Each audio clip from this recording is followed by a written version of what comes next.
not right. Why will I go inside her bag? Why will I bring out her cream? I'm like, I did not scatter your bag. She even still went to.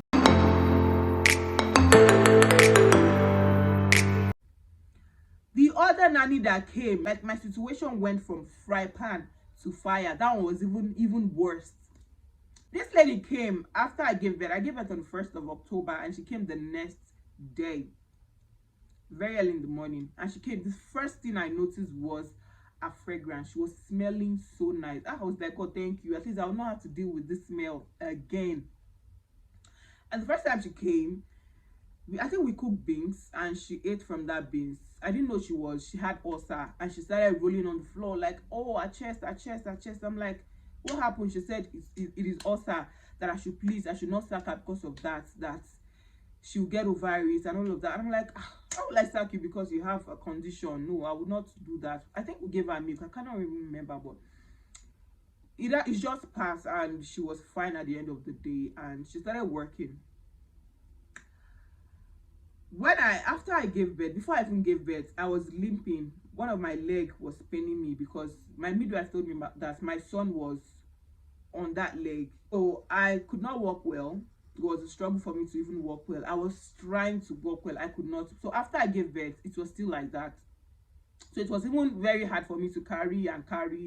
And now that I have a nanny to help me with, every morning, guys, every morning, I would have to shout this lady's name. She wakes up in the morning. I can't remember time. Whenever she wakes up, this lady will go to the toilet and stay there for hours. Like, I'm not even exaggerating. She will stay there for 1 good hours. This is my room and this is the toilet. It's just opposite. I will shout this lady's name because I don't get to sleep in the middle of the night. And she does not even come to help. I don't know how that works. I don't know if she's supposed to come and do that for me, but I don't know. But these are my children. I'm not going to say because I have a nanny and then I'll now let my, I just do not even want that. So I was just doing it. And I'll wake up like how many times in the middle of the night to do all this to myself. And in the morning that I'm supposed to at least even rest and sleep, this lady will wake up in the morning and go straight into the toilet. I will shout her name, guys. God bear me witness, my voice sometimes, my throat will be paining me. This is my toilet. This is my room. This is my toilet. Just opposite the room. This woman, I will shout her name until she's done with whatever thing she's doing. She will now come. And I'll ask her, I've been calling you. I did not hear you.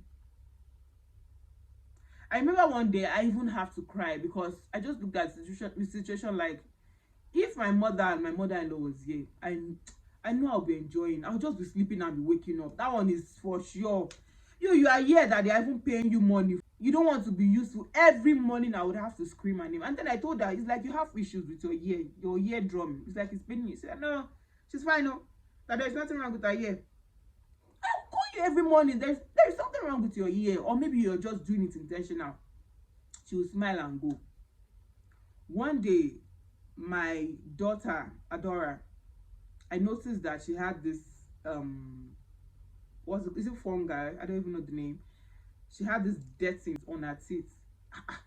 And I'm like, what's up? Are you not brushing this girl's mouth? She was like, no, she doesn't used to brush her mouth again. No, that she doesn't used to allow her to brush her teeth. A nanny, and you're supposed to take care of a child. This is why you're here, and you're saying she does not allow you to brush her teeth. You have 3 children. She has 3 children. So is it that you don't brush your kids' mouth? She was like, I should not, that she cannot brush her mouth, or that I should be brushing the mouth myself. I'm like, okay, no problem. Then I started brushing my daughter's mouth. She gives my daughter her food. She gives her half of her food every time. Half of her food. My daughter finishes her food whenever I'm giving her food. But whenever she's giving my daughter her food, she gives her half. This woman, back Pekin, she does not even know how to back a child. I would have to struggle. Even with her, I will have to collect my kids and carry the 2 of them like this. Then they will still like babies. And it just kept going on and on like that. I was just saying, okay, maybe she will just adjust. She will come and tell me the story of her life, how she left her husband, how this one happened, how she met her husband, how they finally separated, and all of those things. Like, I don't even have stories to tell her because I cannot even trust you. What do I want to say about myself? So one day, this thing kept going on and on like that in the house. Cleaning now started to be a problem.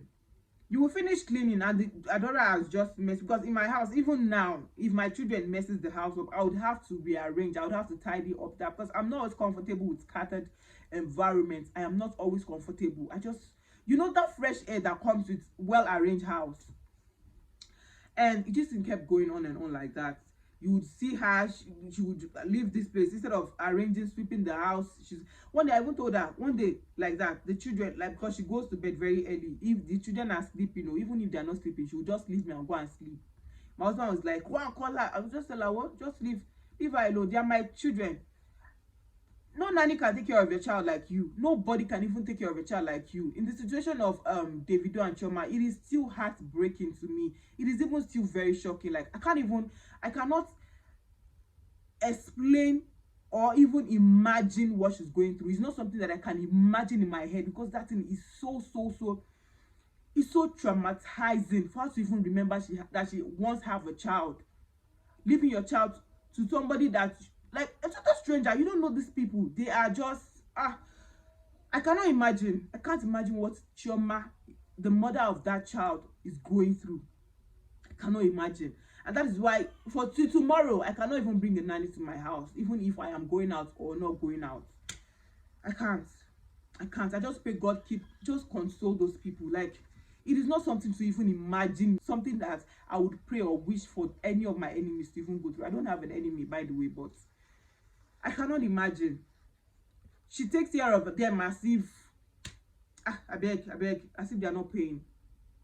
So this thing kept going on, and I was just letting it slide. One day my son was crying in the house, my baby boy was crying in the house in the evening.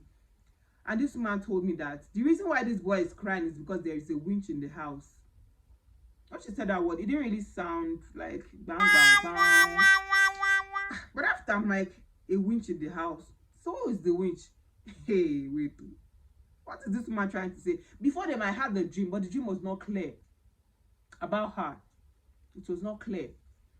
And then I always just put my children in God's hands, just pray in my house. I always do that. And afterwards, we moved to our house, to our home here in South Africa. And it was as if we're not supposed to move. Every single day this woman goes for the weekend, she comes back with a total different attitude. You would see her like this. She would even come to the house. She wouldn't, like, you're just resuming. You wouldn't even say hello, good morning, good afternoon. She would just enter the house, take her bag, drop. What's next? Am I cleaning? Am I washing the plate? Even got to a stage, this man stopped greeting my husband. Somebody that pays your salary. And then I called her. I said, "What is the problem? What is wrong?" Initially, I was even thinking that she was going to tell me that, oh, she's going through a lot, you know, the children, her husband, and all of those things. And then I'll just even console her. I'll just tell her some words of advice and all of that. The next thing this woman was saying was, it's not every time somebody will be It's not every time somebody will be. I'm like, what's that supposed to mean? She said, it's not every time somebody will be happy now. That is every time that somebody moods will be like, you'll be happy. You're living in my house and you're making me feel some type of way. And you're telling me that it's not every time that somebody will be happy. That's not every time now. I'm like, okay. You will see her washing the clothes. Like, she would wash with the washing machine. Spreading it to be a problem. You have to remind her. And then I noticed that whenever I asked her to go and make food, she would be so close to the feed as if she wants to throw something inside the food. I noticed that in the first time. The second time, I'm like, no. I just stopped her from making my children's food. One day she was giving Adora food. I didn't even notice. Well, my husband that noticed was like, see this woman, see this woman. If you see the kind of face she was using to give my daughter food, it was as if she should just strangle Adora. You know that face, like you're looking at the child with so much hate in your eyes. What did this girl do to you? What did she do? My husband was like, see. My husband has to stop her, because then I was still carrying the twins. My husband has to stop her to stop giving her the food, and collected the food from her and started giving Adora. Things were just changing. Before then, I forgot. I did not remember to tell you guys. Before we moved from where we were staying to our house, something happened. I noticed that same smell. The same smell that made me send the other lady packing. I noticed that same smell. And my husband was like, And then Akrin was on top of her bag.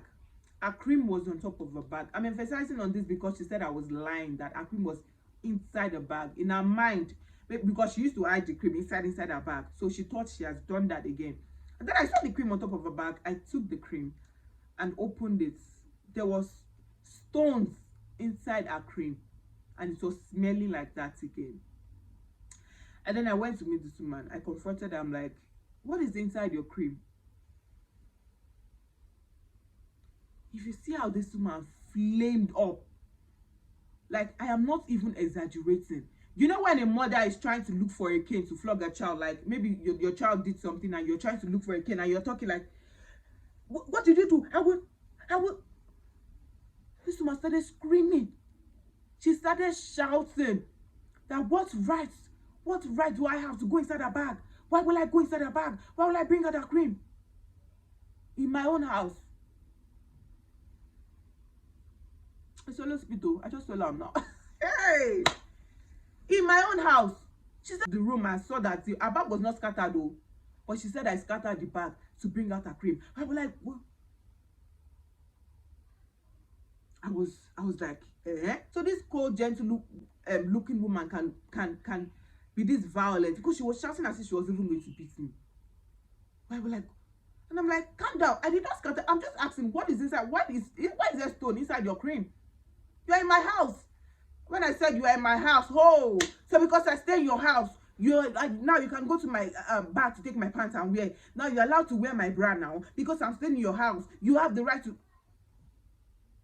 Waiting, I know here that day. I'm like, wait, am I dreaming? Is this a dream? Somebody woke me. Hey. My husband was in the house that they came out. What is happening? My husband had to show her like, hey, that's enough. It's okay. And I'm like, what did I do? Kill you. What exactly? I'm just asking. And after, my husband was like, I was wrong for going to her bag, because if anything should go missing, she's going to accuse me of that. And I was trying to I was trying to process. I was trying to just what's in the apple? What's in the apple? And that happened before we left the house. So all the attitude just started like increasing after we now came to our own home here in South Africa. Whenever she leaves, whenever she go for a weekend, she comes back with different attitude entirely. Different attitude. She'll be looking at my children. Carry these children. Carry this child. This child is crying. That is when she will go and like, what is happening?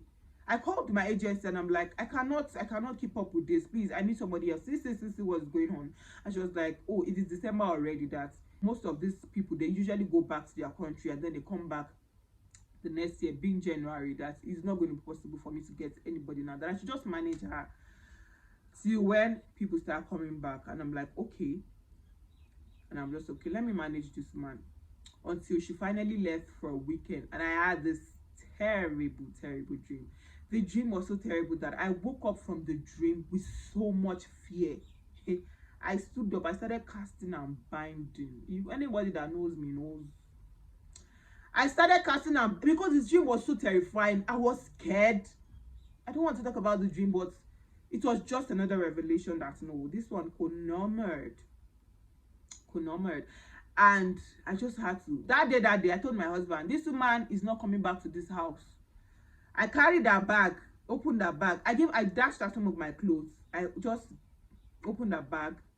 And what I found in this woman's bag, she sprinkled salt. I don't know what that means. I don't know what the meaning of that. She sprinkled salt inside the bag, a 2 bag salt. This stony kind of salt. Those stone salt. Those salt that looks like stone. Sprinkled the salt all over her bag. And I'm like, see what I saw in this woman's bag. I just carried the bag. I called both Texify. I just called my agency. I said, I am sending back this woman's bag. She has gone for a weekend. I'm sending back her things. I don't want her in my house again. I'm going to send you guys your money. And that is it.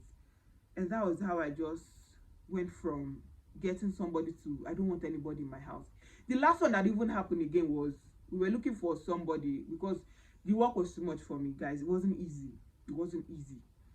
So my husband was like, let's just look for a random person that will just come before other people start coming, and then the agency would get us somebody else. Before then sef, I was even tired of getting any other person. I was telling my husband, I can do this myself. I would try, I would do it myself. Was like, nope, let's look for somebody else.